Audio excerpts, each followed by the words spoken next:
Magandang araw mga katetans! Narito tayo sa maligayang bukid ng Nueva Ecija na napapaligiran ng mga sariwang puno ng kalamansi. At sa araw na ito, tayo ay mag-i-explore ng kamangha-manghang mundo ng pagtatanim ng okra sa aming kalamansian farm.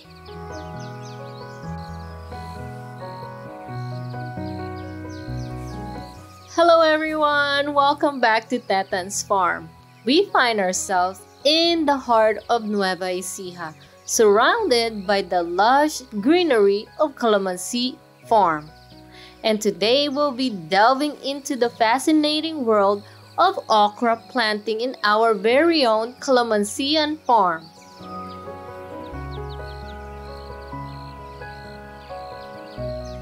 Ayan mga katetans, for today's episode, ipapakita namin sa inyo ang tamang paraan ng pagtanim ng okra dito sa aming Calamansian Farm.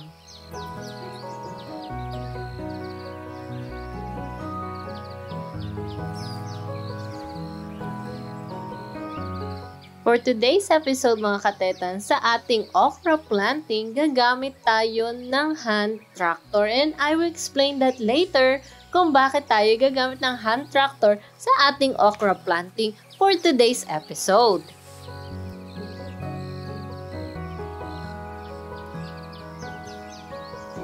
Bakit nga ba tayo gagamit ng hand tractor sa ating okra planting today?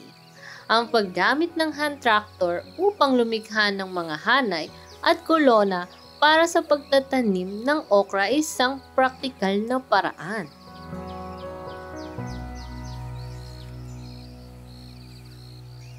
Una, linisin ang sakahan mula sa mga kalat at damo. Siguraduhing maayos at pantay ang kahabaan ng lupa. Pangalawa, ilakip ang mga angkop na kasangkapan sa hand tractor para sa paglikha ng mga hanay at kolona. Maaaring ito ay isang plow or cultivator attachment. Pangatlo, simulan gamitin ang hand tractor upang lumikha ng mga hanay na may sapat na pagitan. Ang pagkakaroon ng puwang ay magdedepende sa uri ng okra na itatanim. Karaniwan, ang mga hanay ay dapat magkaroon ng pagitan ng mga 3 feet ang layo sa isa't isa. Pang-apat, kapag naitatag na ang mga hanay, gamitin ang hand tractor upang lumikha ng pantay-pantay ng mga kolona. Ang pagitan ng mga kolona ay dapat ding itugma sa mga kinakailangan ng inyong uri ng okra.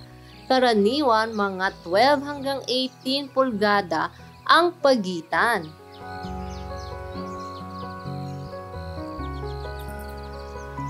Ngayong meron ka ng mga hanay o kolona, maaari ka nang magpatuloy sa pagtatanim ng mga buto ng okra sa mga intersection ng mga hanay.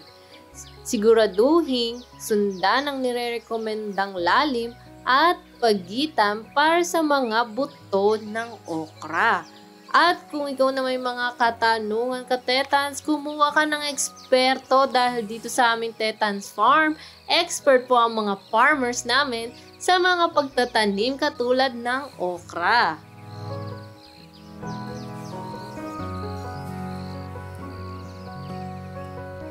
Pang-anim, pagkatapos magtanim, takpan ng mga buto ng lupa. Pagkatapos nito, diligan ang mga bagong tanim na buto upang matulungan ang pag-usbong. At syempre mga katetans, meron din tayong English version para sa ating mga foreigner sa iba't ibang bansa na nanonood.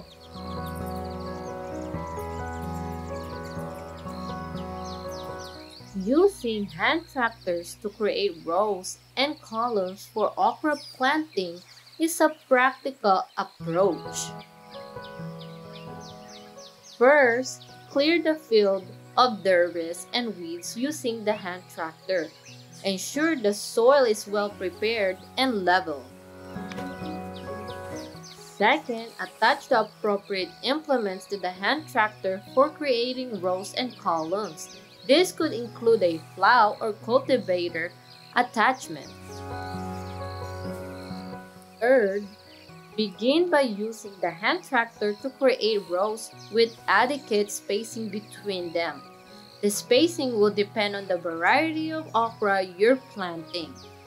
Typically, rows should be spaced about 3 feet apart.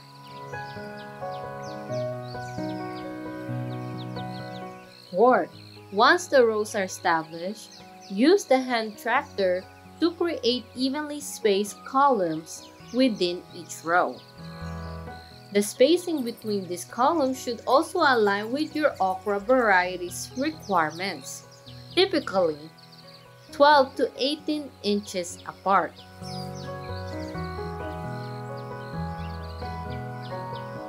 Now that you have your rows or columns, you can proceed to plant your okra seeds at the intersection of these rows or columns.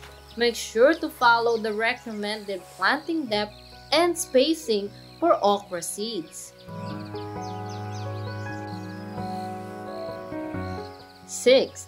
After planting, lightly cover the seeds with soil, then water the newly planted seeds to aid germination.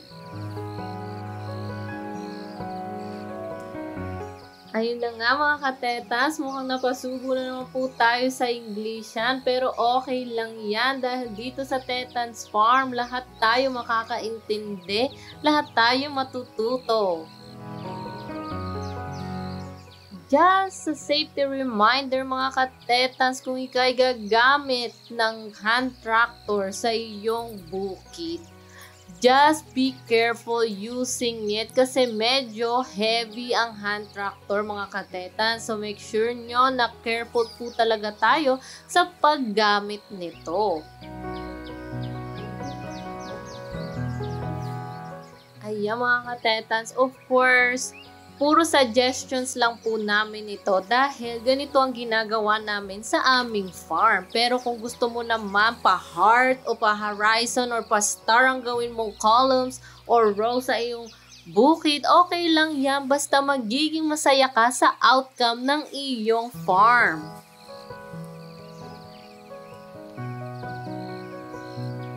Another educational mga katetans kung bakit nga ba kami gumagamit ng hand tractor sa aming bukid. Ang paggamit ng hand tractor sa pagsasaka ay maganda sa maraming paraan.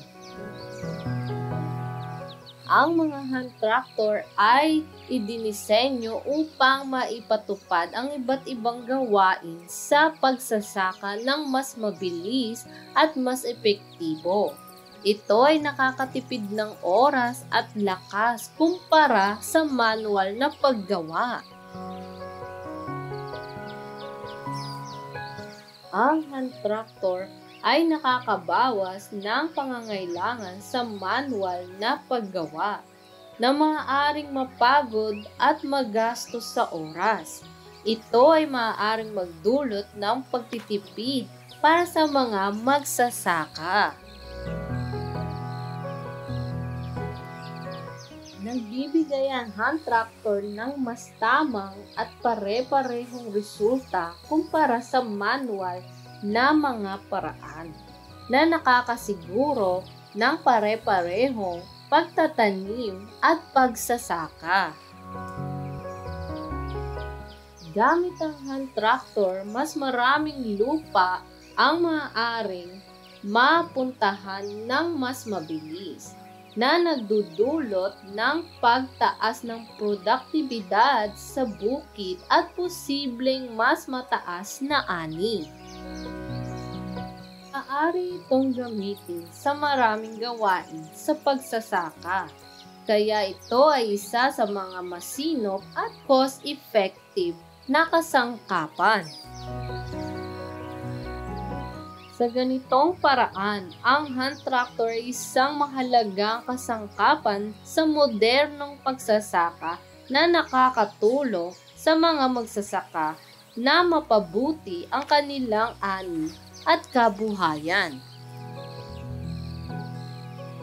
In English, using a hand tractor in farming has these benefits: saves time and energy, reduces manual work, ensures consistent results, covers more land quickly, useful for various farm tasks.